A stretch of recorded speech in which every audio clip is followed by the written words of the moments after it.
Alléluia. 2024, le Seigneur m'a dit ceci.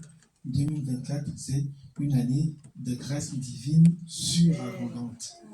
Alléluia. L'année de grâce divine surabondante. Alléluia.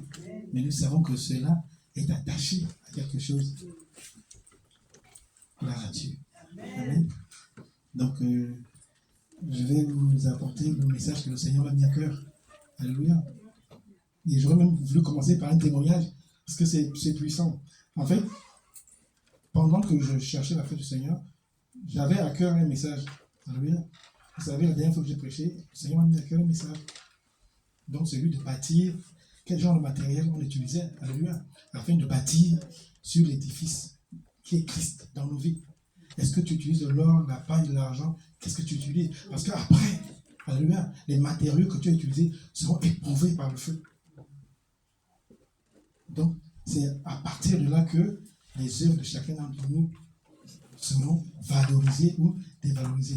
Donc, j'allais dans le livre de 1 Corinthiens. Je vais dans 1 Corinthiens sur mon téléphone. Alors, je tape sur 1 Corinthiens et je valide.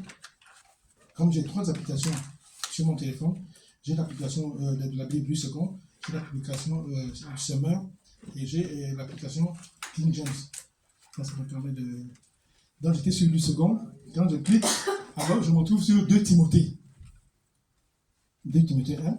Bon, moi, je suis dans mon esprit, je suis sur Corinthiens, donc je lis. À un moment donné, quand je dépasse le verset 9-10, parce que je savais que c'est dans 1 Corinthiens 3, verset 9 à 11. Donc quand je dépasse 10, je dirais 11, je me dis, mais est-ce que je vais, c'est là où je me ressaisis, je vois que je suis dans le livre de Timothée. Je me dis, ok, le Seigneur va parler, mais pour l'instant, je mets ça de côté. Comme j'ai 3 applications, bon, je vais laisser 2 Timothée sur le second, je m'en vais du côté de Summer. Donc dès que je clique sur Summer, je tombe encore sur 2 Timothée 1. Je dis que j'ai simplement cliqué l'application, ça me sort 2 Timothée 1. Donc en fait, c'est moi qui dois chercher ce que je veux. Là, je n'ai même pas cherché, j'ai ouvert l'application. Alors je dis, Seigneur, ça veut dire que tu peux me parler sur 2 Timothée. Maintenant, si c'est toi, fais en sorte que je vais ouvrir cette fois-ci King James, la version King James. Si c'est encore 2 Timothée, alors je dis que c'est ta parole, c'est ce que tu veux. Et tout de suite, je suis allé ouvrir King James, très bien aimé, 2 Timothée 1. Et je bénis le Seigneur. Oui. Ça fait un miracle. Vous savez ce que ça m'a rappelé? Mais ça m'a rappelé le miracle d'Ézéchias. C'est-à-dire une fois que le Seigneur avait accepté de guérir Ézéchias a demandé à Élie, mais comment est-ce que je saurais que l'Éternel m'a guéri? Ok. Alors il a dit, choisis. Soit Dieu va reculer le soleil de 4 degrés, soit il va l'avancer. Alors, Ézéchias a dit, c'est facile d'avancer. Parce qu'en avançant, le soleil suit normalement son cours.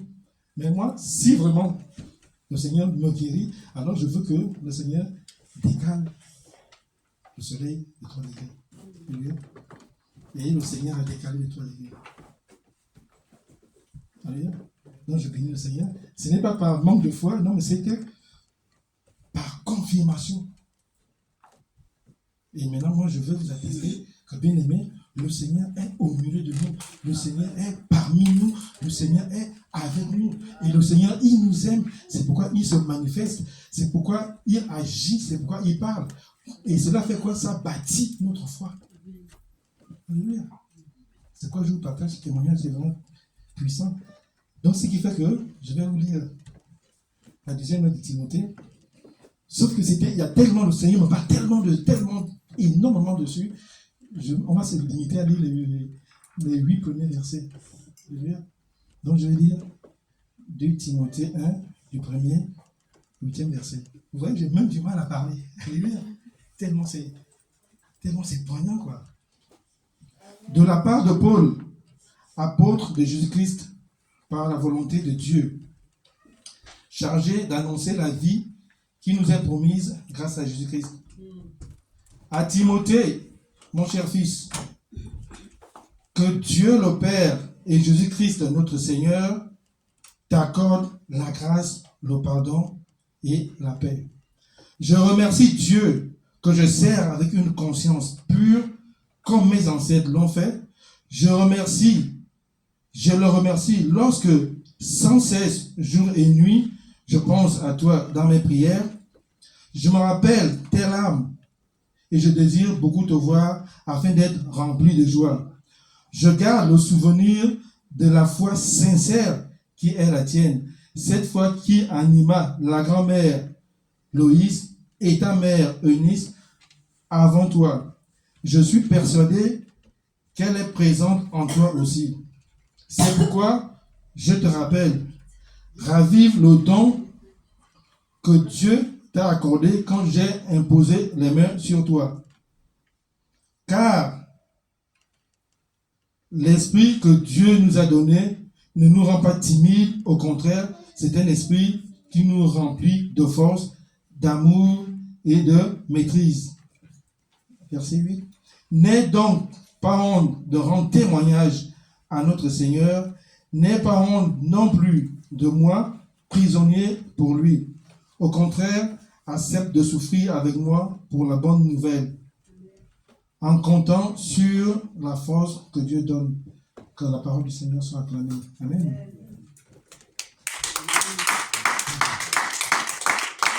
Alléluia. N'est-ce pas un message rempli de compassion et d'amour? Alléluia. C'est un message de fortification. C'est un message d'exhortation. C'est un message d'amour. Alléluia. Que Paul adresse à Timothée. Alléluia. Donc nous allons vraiment essayer de décortiquer cela par la grâce du Seigneur, verset par verset. Alléluia. Vous savez, la parole de Dieu déclare ceci. Toute écriture est inspirée de Dieu. Bon pour instruire, corriger. Alléluia. Donc, je dis ceci. Si le Saint-Esprit, alléluia, a pris Paul comme secrétaire pour écrire cette lettre, c'est qu'il y a beaucoup de choses importantes. Alléluia. Je commence par le premier verset. Paul dit ceci, de la part de Paul, apôtre de Jésus-Christ, par la volonté de Dieu. Alléluia. Donc, si le Saint-Esprit a voulu que cela soit mentionné, c'est sûrement qu'il y a quelque chose d'important là-dedans. Alléluia. Alléluia. Ça veut dire que si Paul insiste, si Paul parle avec assurance, si Paul parle avec fermeté qu'il est apôtre, non, selon les hommes, il est apôtre, pas parce qu'il était institué ou instauré ou établi par des hommes, alléluia, mais par Dieu. Par Dieu. Ça sous-entend que, au jour d'aujourd'hui, je me suis posé la question, est-ce que je suis établi au ministère? Est-ce que dans mon ministère, c'est le Seigneur qui m'a établi? Est-ce que c'est pas moi, dans mon appel, est-ce que quand je suis rentré dans mon appel, c'est le Seigneur qui m'a établi? Et quand le Seigneur m'a établi, comment est-ce que je suis rentré dans mon appel? Et c'est pour ça, avant de continuer, je voudrais qu'on reparte dans l'Acte des Apôtres pour voir un peu la conversion de Paul. Alléluia. Nous allons comprendre beaucoup de choses dans la conversion de Paul. Je lis Acte des Apôtres. Acte 9. Je vais commencer au verset 3. Il était en route pour Damas et approchait de cette ville, quand tout à coup, une lumière qui venait du ciel brilla autour de lui. Il tomba à terre et entendit une voix qui disait, « Saul, Saul, pourquoi me persécutes-tu » Et il demanda, « Qui es-tu » Et la voix répondit, « Je suis Jésus que tu persécutes. » Alléluia. Vous voyez, Paul a fait une rencontre réelle, une rencontre extraordinaire, une rencontre surnaturelle avec qui? Avec le Seigneur Jésus. Vous voyez? Donc, on commence à comprendre la conviction quand Paul dit, si je suis apôtre au jour d'aujourd'hui, alléluia, non, ce n'est pas un homme.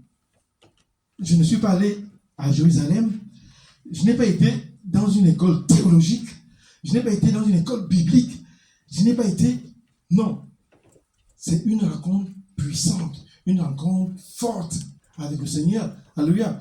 Moi qui persécutais l'église, je suis tombé sur plus fort que moi, alléluia. Je continue. je suis le Seigneur que tu persécutes. Mais relève-toi, entre dans la ville, et là, on te dira ce que tu dois faire. Alléluia. Vous comprenez? Le jour où nous avons accepté le Seigneur, le jour où le Seigneur nous a appelés au ministère, alléluia, est-ce qu'on se rappelle de l'orientation que Dieu nous a donnée? Parce que c'est ce qui va bâtir notre foi.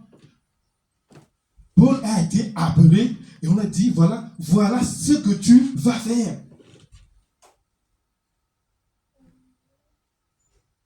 Alléluia. Est-ce que nous nous retrouvons en train de servir le Seigneur d'une manière légaliste? Ça dit quoi? Ça dit bon, parce qu'on dit qu'il faut aller au culte des dimanches, on vient au culte des dimanches, ou bien on dit parce qu'il faut venir aux réunions de prière les mardis, ou parce qu'il faut le culte le vendredi, ou on est en train de servir le Seigneur parce qu'on se rappelle le jour où Dieu nous a saisis, le jour où Dieu nous a choisis, le jour où Dieu nous a enlevé l'âme de Dieu, forcément ce jour-là, il a adressé une parole. Alléluia. Il a adressé une parole. Je continue. Les compagnons de Paul, de voyage de Paul, s'étaient arrêtés sans pouvoir dire un mot. Ils entendaient la voix, mais ne voyaient personne. Saul se releva de terre et ouvrit les yeux, mais il ne voyait plus rien. On le prit par la main pour le conduire à Damas. Verset 9. Pendant 3 jours, il fut incapable de voir et il resta sans rien manger ni boire. Alléluia. Gloire à Dieu. J'adore aussi cette partie. Seul le Tarse a expérimenté quoi? La mort. Alléluia. Il s'est retrouvé dans les ténèbres pendant combien de jours? 3 jours. Comme notre Seigneur Jésus-Christ qui est mort pendant 3 jours et maintenant l'esprit de résurrection est venu en lui. Ah. Alléluia. Donc il a fallu que l'ancienne nature de Paul puisse mourir. Alléluia. C'est quoi vous allez voir, quand on va repartir dans 2 Timothée, il va dire qu'il prêche l'évangile de vie.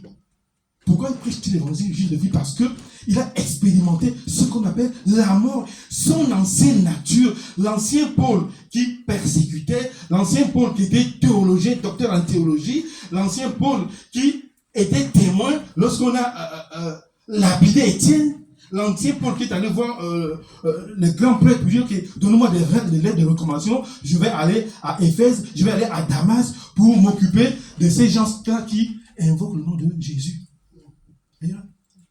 Ce Paul fougueux, ce Paul belliqueux, ce Paul qui avait de l'hardiesse, alléluia, a dû passer par le séjour des morts. Alléluia. Ces 3 jours ont permis au Seigneur de façonner sa vie, de le transformer, de le changer. Alléluia. De sa volonté, alléluia. Vous comprenez ce qu'il a dit? Apôtre selon la volonté de Dieu. De sa volonté, maintenant, sa volonté était transformée. Il vivait maintenant par l'orientation de Dieu. Il vivait par la volonté de Dieu. C'est-à-dire que ce n'était plus sa volonté qui le conduisait, c'était maintenant la volonté de Dieu. Donc, sa vie était maintenant orientée par la volonté de Dieu. Alléluia. Je continue. Il y avait à Damas un disciple appelé Ananias. Le Seigneur lui apparut dans une vision et lui dit, Ananias, il répondit, me voici Seigneur. Le Seigneur lui dit, tu vas te rendre tout de suite dans la rue droite et dans la maison de Judas. Demande un homme de Tarse appelé Saul. Il prie en ce moment. Et dans une vision, il a vu un homme appelé Ananias qui entrait et posait les mains sur lui afin qu'il puisse voir de nouveau. Ananias répondit, Seigneur, Seigneur, mais de nombreuses personnes m'ont parlé de cet homme et m'ont dit tout le mal qu'il a fait à tes fidèles à Jérusalem.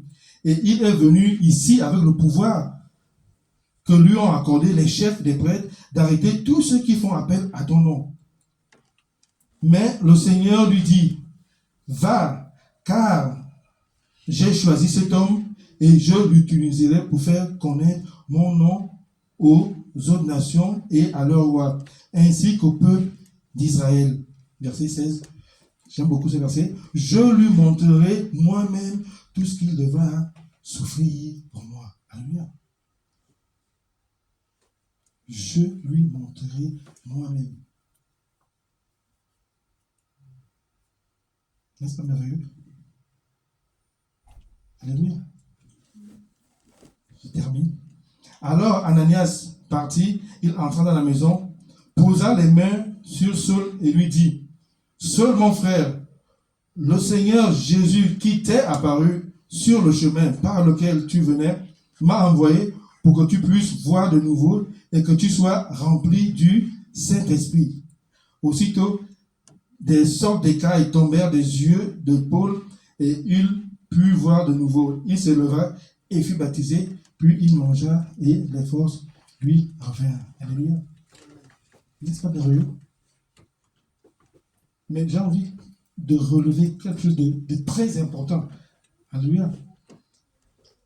Après que Ananias ait prié pour Saul, la parole de Dieu nous dit quoi? Il fut rempli du Saint-Esprit. Alléluia. Il fut rempli du Saint-Esprit. C'est le Saint-Esprit qui a accompagné et impacté le ministère de Paul.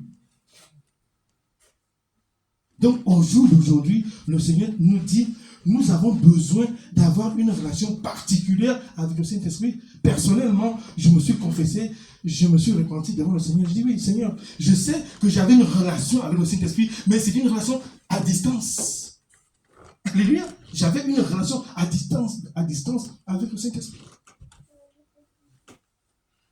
Mais le Seigneur me dit, mais de nos jours, non, tu dois être en communion avec le Saint-Esprit, tu dois être en harmonie avec le Saint-Esprit, parce que c'est maintenant le Saint-Esprit qui est en train de œuvrer jusqu'à l'avènement du Seigneur Jésus. Lorsque Jésus faisait des miracles, mais le Saint-Esprit était là. C'était le Saint-Esprit qui agissait. Regardez, Saul, il a été sauvé, il a reçu le Saint-Esprit. Et quand on va lire, il est parti dessus, aller annoncer. Et notre Seigneur Jésus, je me suis toujours posé la question, mais pourquoi il s'est fait baptiser? Pourquoi étant Dieu? Mais il fallait simplement que la parole, les Écritures s'accomplissent. Donc, pour que le Seigneur Jésus aille faire le ministère, il a eu besoin de recevoir cette plénitude du Saint-Esprit. Alléluia. Sous forme d'une colombe. Celui-ci est mon fils bien-aimé en qui j'ai mis toute ma confiance. Donc nous devons recadrer notre relation avec le Saint-Esprit. Alléluia. Nous devons recadrer notre relation avec le Saint-Esprit. Nous devons créer une communion avec le Saint-Esprit. Nous devons créer une intimité avec le Saint-Esprit. Amen. Parce que c'est le Saint-Esprit, non seulement qui va nous enseigner sur le Seigneur Jésus, mais c'est le Saint-Esprit qui va assister chacun de nous dans le ministère. Tu peux avoir la plus belle voix du monde. Si tu n'as pas le Saint-Esprit, les âmes ne peuvent pas être touchées. Les vies ne peuvent pas être transformées. C'est l'œuvre du Saint-Esprit. C'est le Saint-Esprit. C'est l'œuvre du Saint-Esprit. Je continue. Verset 2. Verset 2, ouais. À Timothée, mon fils, que Dieu, le Père de Jésus-Christ, notre Seigneur, t'accorde la grâce, le pardon et la paix. Alléluia. Ça aussi, ça m'a touché. Il s'adresse à qui? À Timothée. Timothée est quoi? Son fils spirituel. Timothée était son disciple. Maintenant, il entretient une relation plus que disciple. Il devient maintenant une relation de père et fils. Mais le Seigneur m'a dit, ok, est-ce qu'au jour d'aujourd'hui, nous avons des enfants spirituels.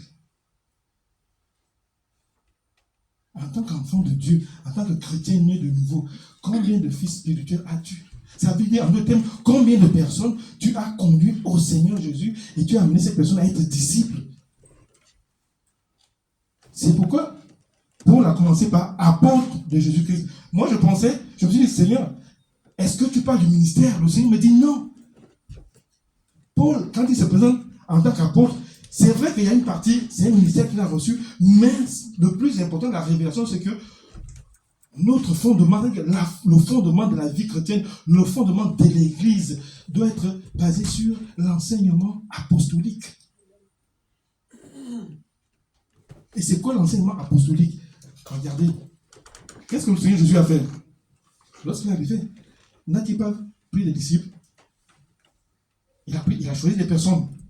Bon, j'ai accéléré. Il a choisi des personnes qu'il a transformées en disciples. Et qu'est-ce qu'il a fait? Il les a envoyés. Ceux-là aussi sont partis. Et lorsque le Seigneur Jésus est parti, il a mis en place une ligne de conduite. Il a dit que ne quittez pas Jérusalem, vous allez recevoir le Saint-Esprit. Une fois le Saint-Esprit, vous allez être mes témoins. Donc, une fois que le Seigneur est parti, ils ont reçu le Saint-Esprit. Qu'est-ce qu'ils ont fait?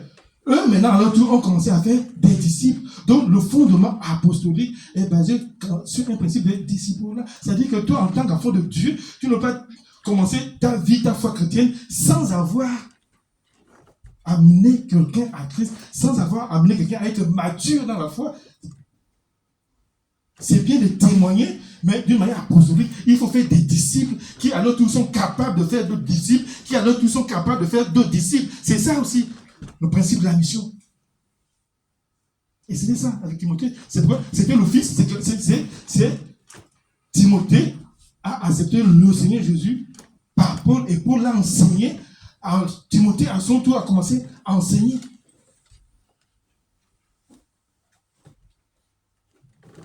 Voilà.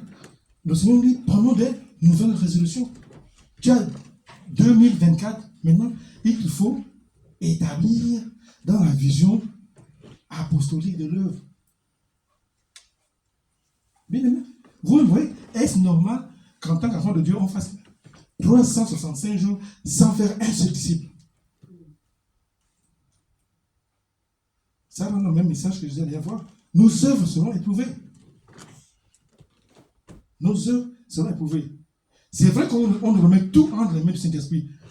Paul a eu le Saint-Esprit, n'est-ce pas? Mais il est allé faire des disciples.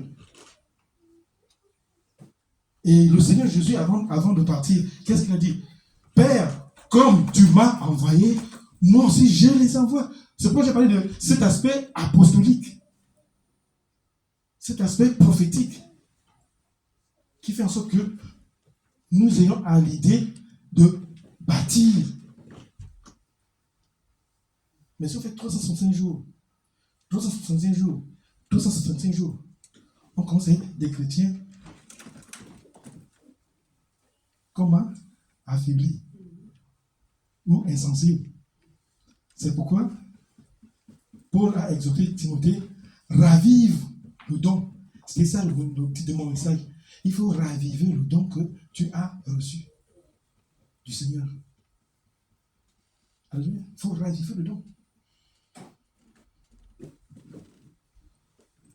Je continue. Verset 3. Je remercie Dieu que je sers avec une conscience pure, comme mes ancêtres l'ont fait. Je le remercie lorsque, sans cesse, jour et nuit, je pense à toi dans mes prières. Ça, j'adore aussi. Alléluia. Vous voyez, Paul a passé la majorité et c'est merveilleux, il dit sans cesse. C'est-à-dire que dès que Paul a eu un moment de prière, il intercédait pour Timothée. Moi, j'ai envie de dire simplement, est-ce qu'au jour d'aujourd'hui, nous avons un Timothée pour lequel nous intercédons? Oui, vous priez, mais vous priez de la mauvaise manière. Vous priez d'une manière égocentrique. Vous priez en pensant qu'à vous.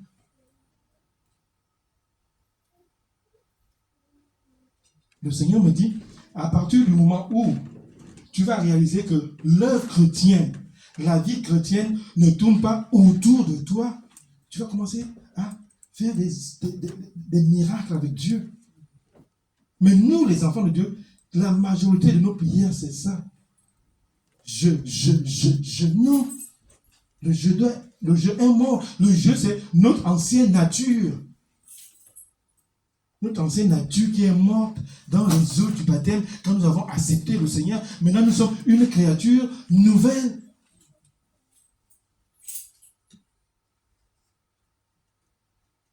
Paul a dit, nuit et jour, je faisais mention de toi dans mes prières. Nuit et jour. Donc, nuit et jour, le cœur de Paul était porté vers son fils, vers son prochain. Mais nous, tout notre cœur, toutes nos prières, nos intercessions sont basées sur notre bien-être matériel, notre bien-être corporel. Mais si tu t'évertues à servir le Seigneur, si tu t'évertues à chercher le royaume de Dieu et sa justice, mais le Seigneur fera le reste. La dernière fois, j'ai voulu témoigner, mais je n'ai pas eu le temps. C'est une grâce. Le Seigneur m'a fait 365 jours, je n'ai pas mis pied à l'hôpital. Mais c'est une grâce. 365 jours. Toute l'année 2023, je ne me suis pas pointé à l'hôpital.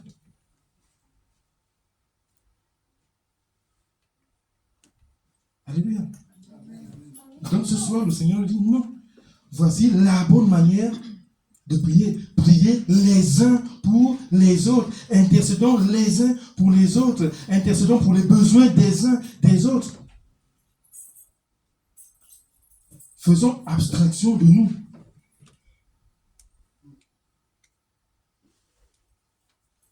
Et si le Saint-Esprit dirige ma vie, alléluia, mais le Saint-Esprit va m'amener à comprendre certaines choses.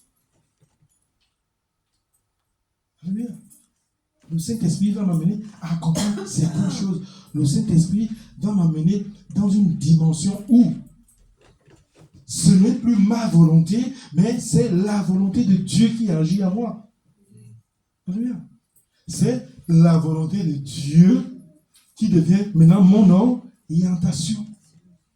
C'est pourquoi Paul a dit, ok, j'annonce l'évangile de vie qui nous est promise grâce à Jésus-Christ. Premier verset.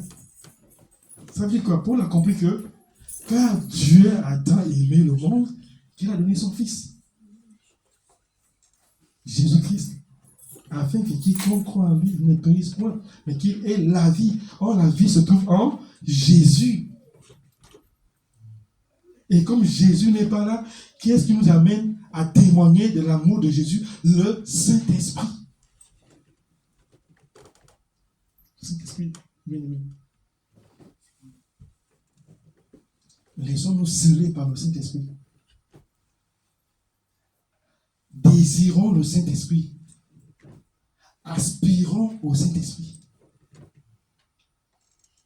Le Seigneur me dit, mais tu dois traiter le Saint-Esprit comme un homme. Parce que si pour toi le Saint-Esprit c'est un esprit, il est lointain, mais tu n'auras rien compris. Mais c'est la troisième personne de la divinité qui est en train d'agir. Alléluia. C'est la troisième personne de la divinité. Et j'aime cette parole du Seigneur Jésus où il a dit ceci. Il est préférable pour vous que je m'en aille.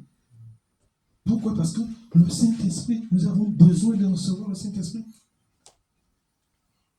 Et lorsque je parlais de fondement apostolique, mais c'est parce que derrière le fondement apostolique, il y a ce qu'on appelle la dispensation des grâces et des dons par le Saint-Esprit. C'est ce qui s'est passé le jour de la Pentecôte. Ils ont reçu le Saint-Esprit, il y a eu une dispensation de dons, une dispensation de grâces, et ils sont allés. Ils étaient enflammés, ils étaient zélés, ils étaient remplis de puissance.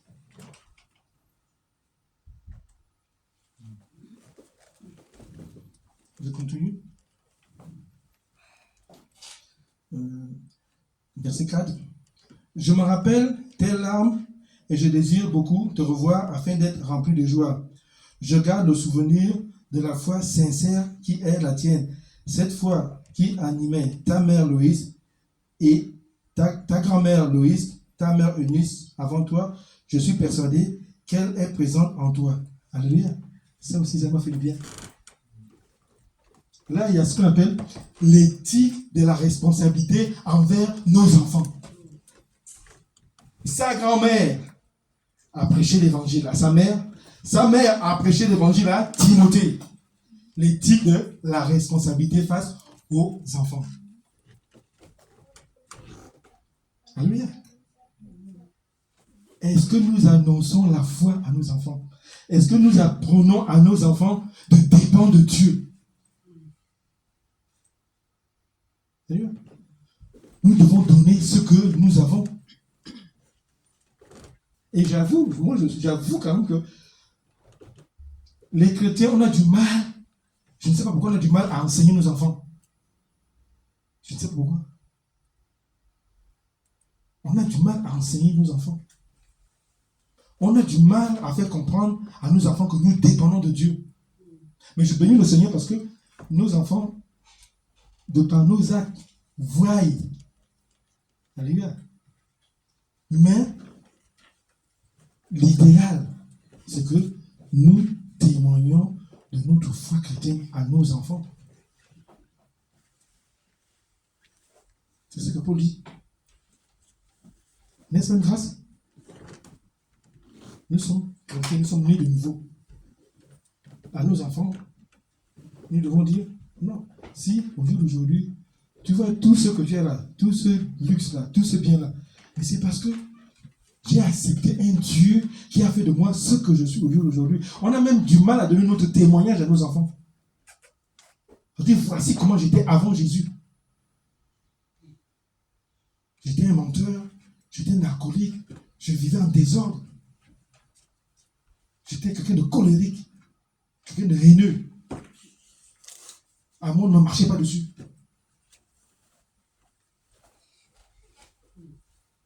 Or que c'est important que nos enfants sachent notre témoignage. C'est cela aussi qui va bâtir leur foi. Parce qu'ils vont se dire, mais si réellement je vois la vie de mon père, je vois la vie de ma mère, je vois l'harmonie, je vois l'unité, je vois l'entente, je vois la paix, je vois la joie, et ils disent que c'est Dieu, c'est Jésus qui l'a donné, mais ça va rester là. Parce qu'à un moment donné de leur vie, le monde, ça je vous dis, à un moment donné de leur vie, le monde et le diable vont se présenter devant eux. Et la bagarre va commencer, le fameux combat spirituel. Déjà, si en amont, ils n'ont pas eu ce fondement-là, c'est fini. L'éthique de la responsabilité par rapport à nos enfants. Nous devons leur parler de Jésus. Nous devons leur faire comprendre que nous dépendons de Jésus et qu'ils dépendent de Jésus. Nous devons les amener à prier. Nous devons les amener à jeûner. Nous devons les amener à lire la parole. Nous devons les amener à avoir des moments de partage à la maison, des moments de prière à la maison. Alléluia. Le Seigneur m'avait mis à cœur d'établir cela. Et c'était merveilleux. C'est qu'à un moment donné, tous les soirs, avant de dormir, ça dit, tu vois Christine qui arrive, Christine qui arrive. Papa, comment il s'appelle des prières? Papa, Amen, Amen. Amen, Amen, on fait Amen, Amen. Amen, Alléluia. Amen, Amen. C'est ça la grâce. Alléluia. Et voilà même quand on regarde l'enfance du Seigneur Jésus, mais sa maman Marie et son, entre guillemets, Joseph, pourquoi ils sont allés au temple? C'est parce qu'ils suivaient une vie, une logique chrétienne. C'est pourquoi ils l'ont amené au temple. Ouais. Donc nous avons la responsabilité de l'éducation spirituelle de nos enfants. C'est vrai que nous mettons l'accent sur l'éducation, le savoir-vivre, l'éducation relationnelle, l'éducation humaine ou l'éducation scolaire. Mais la sagesse, l'intelligence, la science, ça vient de notre Seigneur Jésus. Alléluia. Je continue. Verset 5. Verset 6, autant pour moi. C'est pourquoi je te le rappelle. Verset 6. C'est pourquoi.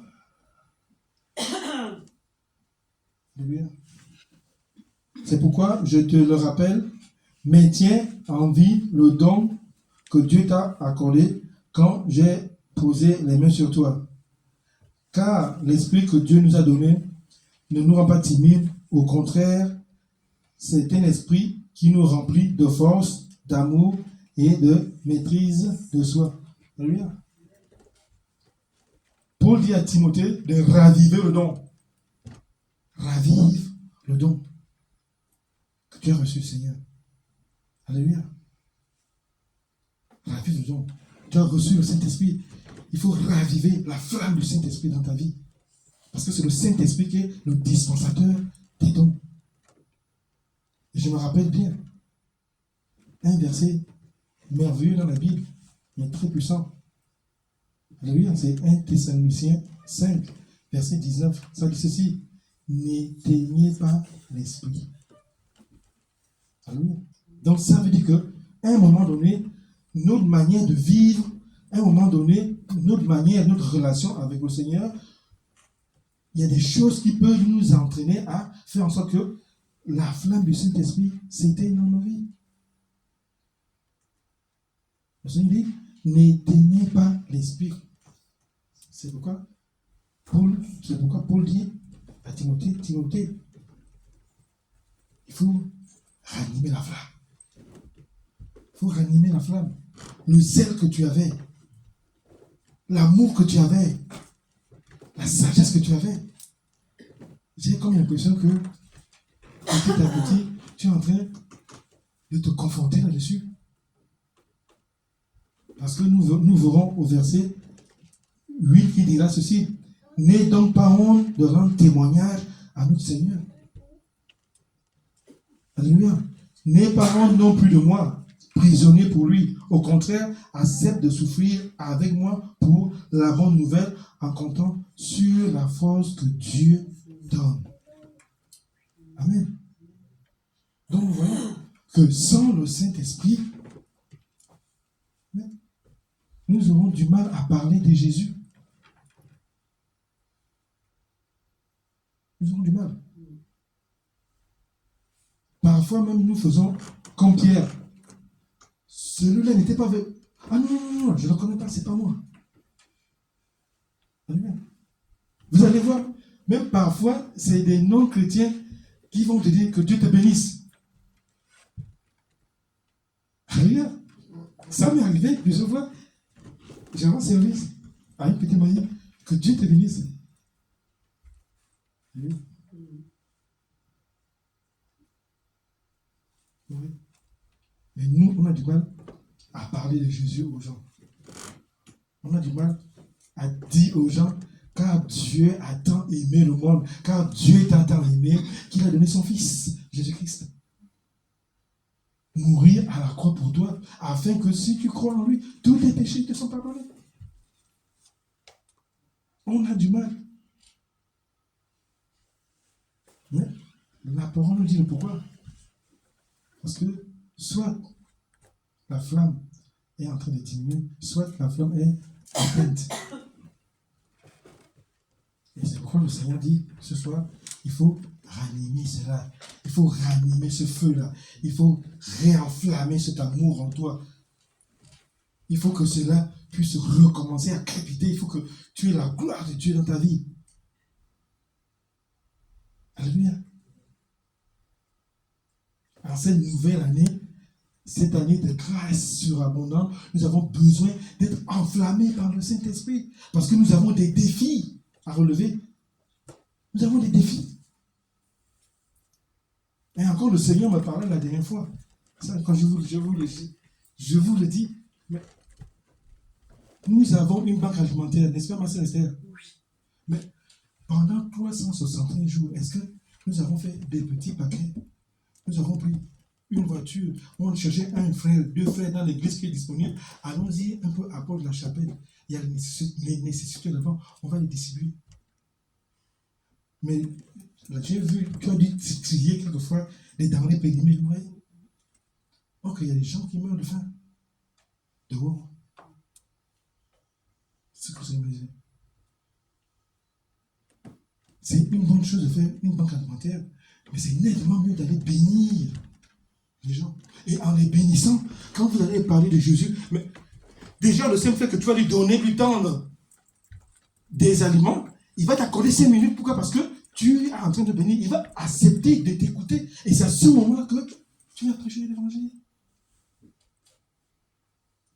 365 jours, nous n'avons pas béni le malheureux, nous n'avons pas béni la veuve, nous n'avons pas béni l'étranger. Mais Dieu nous fait grâce d'avoir une banque alimentaire. On se permet même le luxe de faire périmer les produits. On doit se raconter. Heureusement que nous sommes en pleine repentance. Alléluia. Je vais continuer par là. Je bénis le Seigneur. Je vais prier. Je vais prier pour que le Seigneur nous fasse grâce. Déjà, nous allons continuer à nous humilier, continuer à demander pardon. Alléluia. Demander pardon, que le Seigneur nous fasse grâce. Grâce par rapport à nos faiblesses. Alléluia. C'est par amour que Dieu nous reprend. Alléluia. C'est par amour, c'est parce qu'il nous aime. Il veut que nous fassions mieux. Alléluia. Il veut que nous fassions mieux. Ne prenons pas ça comme c'est des affaires personnelles, non. Le Seigneur veut une orientation. Parfois, on ne sait pas ce qu'il fait, mais le Seigneur parle. Alléluia. Après ça, je vais prier pour que le Seigneur puisse ranimer la flamme du Saint-Esprit dans nos vies. Alléluia. Prions. Bon Seigneur, je veux te bénir ce soir.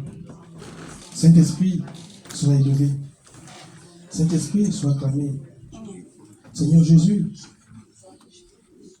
comme tu déclares dans ta parole, que si mon peuple, le peuple sur lequel est invoqué mon nom, s'humilie, prie, recherche ta face et se détourne de tous ces mauvais actes, Père, tu es juste. Non seulement tu vas nous pardonner, tu vas guérir et tu vas rétablir. Nous te demandons, Seigneur, de pouvoir nous faire grâce de tous nos manquements. Nous te demandons, Seigneur, de nous faire grâce de toutes nos faiblesses. Tu dis que mon peuple périt par ce qui lui manque la connaissance. Saint-Esprit, merci parce que nous savons que tu as dit. Saint-Esprit, merci parce que nous savons que tu nous apportes la révélation par rapport à la parole. Tu nous apportes la révélation par rapport à la vision de l'œuvre. Tu nous apportes la parole par rapport à l'édification de ton peuple. Oui, Saint-Esprit, ce soir, chacun de nous a besoin d'avoir une visitation particulière. Chacun de nous, Saint-Esprit, ce soir, a besoin de créer une relation particulière avec toi. Saint-Esprit, Saint-Esprit, nous avons besoin de toi. Saint-Esprit, nous avons besoin de ta présence. Seigneur, ce soir, tu as dit dans ta parole de ranimer le don. Oui, Seigneur. Maintenant, nous avons besoin simplement que tu puisses visiter ton peuple ce soir, Saint-Esprit. Ma prière ce soir, ma supplication, Saint-Esprit, que tu visites chacun de tes enfants, que tu remplis chacun de tes enfants. Oui, Saint-Esprit, comme le jour de la Pentecôte, où tu as libéré une flamme de feu pour la vie de chacun de tes disciples. Ils étaient tous au nombre de 120 à la chambre haute. Et la parole de Dieu déclare que tout à coup, il y eut un vent impétueux, des langues semblables à des langues de feu apparurent et se posèrent sur chacun d'entre eux. Ils furent remplis de la plénitude du Saint-Esprit. Saint-Esprit, maintenant ce soir, nous avons besoin de toi. Saint-Esprit, ce soir, nous avons soif de toi. Saint-Esprit, libère dans la vie de chacun d'entre nous tes flammes de feu, afin que nous soyons remplis de ta présence, afin que nous soyons remplis de ton onction, afin que nous soyons remplis de ton feu. Viens enflammer tes brebis ce soir. Viens enflammer tes servantes. Viens enflammer tes serviteurs ce soir, parce que nous voulons t'être agréable. Nous avons besoin de toi, Saint-Esprit. Nous voulons marcher en esprit. Nous voulons marcher en nouveauté de vie. Nous voulons faire ta volonté. C'est pour ça, Saint-Esprit, nous avons besoin de toi ce soir. Nous avons besoin de toi. Oh, visite, Saint-Esprit. Visite les vies. Visite maintenant. Que ton onction coule. Que ton onction coule. Que ton onction coule. Que ton onction coule. Oui, Saint-Esprit, comme le jour de la Pentecôte, nous avons besoin d'une effusion dans ce ministère. Nous avons besoin d'une nouvelle Pentecôte dans ce ministère. En cette nouvelle année 2024, Seigneur, nous voulons marcher conformément à ta volonté. Nous voulons marcher conformément à ton orientation. Nous voulons que cette église soit une église spirituelle. Nous voulons que cette église marche selon ta volonté, selon ton orientation, selon ta direction, au nom puissant de Jésus. Et Saint-Esprit, nous comptons sur toi pour cela. Nous comptons sur toi pour enflammer la vie de ma soeur. Nous comptons sur toi pour enflammer la vie de mon frère. Nous comptons sur toi pour faire de nous des flammes de feu, Saint-Esprit. Oui, des flammes de feu pour la gloire du royaume. Des flammes de feu pour la gloire et le salut des âmes. Des flammes de feu pour le témoignage. Des flammes de feu, Seigneur. De faire de nous des missionnaires, Seigneur, conformément à ta volonté, conformément à ta parole, conformément à ta parole. Sois béni encore, Seigneur Jésus. Sois béni, Saint-Esprit. Sois béni. Oui, nous t'aimons, Saint-Esprit. Nous t'adorons, Saint-Esprit. Nous te magnifions. Alléluia. Alléluia. Gloire et gloire de toi. C'est dans le merveilleux nom de Jésus que nous prions.